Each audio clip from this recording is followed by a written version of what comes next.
ഞങ്ങൾക്ക് ജീവനോടെ കിട്ടില്ല എന്ന് പറഞ്ഞ എൻ്റെ അനിയനെ ഇപ്പം ഏറ്റവും എന്താ പറയുക, അവൻ നല്ല ആരോഗ്യവാനായിട്ട് ഇവിടെ ഇരിക്കുന്നുണ്ട്.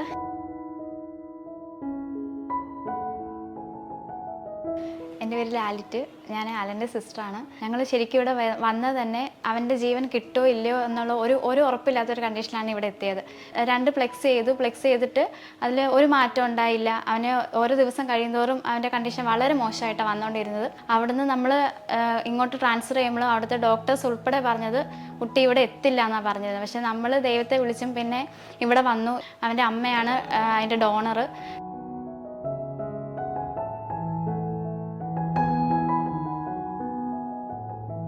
മരണത്തോട് മല്ലടിച്ച കുഞ്ഞിനെ ഇവിടെ രാജഗിരി ഹോസ്പിറ്റലിൽ ഞങ്ങൾ അവിടെ നിന്ന് കൊണ്ടുവരുമായിരുന്നു. നേരിട്ട് വളരെ സീരിയസ് ആയിട്ട് കരളിൻ്റെ എല്ലാ പ്രവർത്തനങ്ങളും നിലച്ച ശേഷം അവിടെ നിന്ന് 2 ഡയാലിസിസ് ചെയ്തിട്ടും ഒരു കുറവുമില്ലാതെ ഇവിടെ കൊണ്ടുവന്ന് ശനിയാഴ്ചയാണ് വന്നത്. അപ്പോൾ ഞായറാഴ്ച ലീഗലി എല്ലാ പേപ്പറുകളും റെഡിയാക്കാനായിട്ട് വില്ലേജ് ഓഫീസറും അങ്ങനെ ഒത്തിരി കാര്യങ്ങൾ ചെയ്യാനുണ്ടായിരുന്നു. ആ പേപ്പർ വർക്കുകളെല്ലാം പെട്ടെന്ന് തന്നെ നീങ്ങി അങ്ങനെ ഡോണറായിട്ട് എൻ്റെ ബ്ലഡ് ഗ്രൂപ്പ് മാച്ചായി. ഞായറാഴ്ച ഹോളിഡേ ആണ്, പക്ഷെ എങ്കിൽ പോലും അവൻ്റെ സ്റ്റേജ് മനസ്സിലാക്കിക്കൊണ്ട്, നമുക്കറിയാം ഓഫീസുകളൊന്നുമില്ല, ഹോസ്പിറ്റൽ ചാലുമല്ല, പക്ഷേ എങ്കിൽ പോലും അവരുടെ ടീം വളരെ പെട്ടെന്ന് തന്നെ ഷൈനി മാഡവും അതുപോലെ തന്നെ ബന്ധപ്പെട്ട ഡോക്ടേഴ്സും മാത്യൂസ് ഉൾപ്പെടെ സർജറിക്ക് ഉള്ള ഒരുക്കങ്ങൾ നടത്തി. നമ്മൾ പക്ഷേ ഒരു ബുദ്ധിമുട്ടോ കാര്യങ്ങളൊന്നും അറിഞ്ഞില്ല.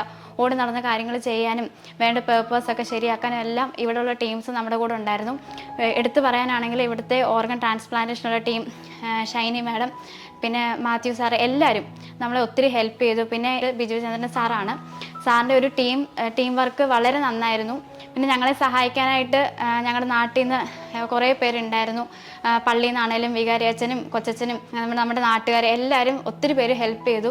അലൻ്റെ ഈ ഒരു ആരോഗ്യ നിലയിലുണ്ടായ വളരെ വലിയൊരു മെച്ചം, ഇതിനോട് വളരെ നന്ദിപൂർവ്വമാണ് ഞങ്ങൾ സമീപിക്കുന്നത്. പ്രത്യേകിച്ച് രാജഗിരി ഹോസ്പിറ്റലിൻ്റെ മെഡിക്കൽ ക്രൂവിനെയും നഴ്സിംഗ് യൂണിറ്റിനെയും എല്ലാം വളരെ നന്ദിയോടെ ഓർക്കുന്നു. എല്ലാവരും വളരെ ഉത്സാഹത്തോടുകൂടി ഈ പ്രവർത്തനത്തിൽ പങ്കാളികളായതുകൊണ്ടാണ് ഇപ്പോൾ അവനെ ഞങ്ങൾക്ക് പഴയതുപോലെ കാണുവാനും സംസാരിക്കുവാനും സാധിച്ചത്. എല്ലാവർക്കും ഒറ്റ വാക്കിൽ നന്ദി പറയുന്നു.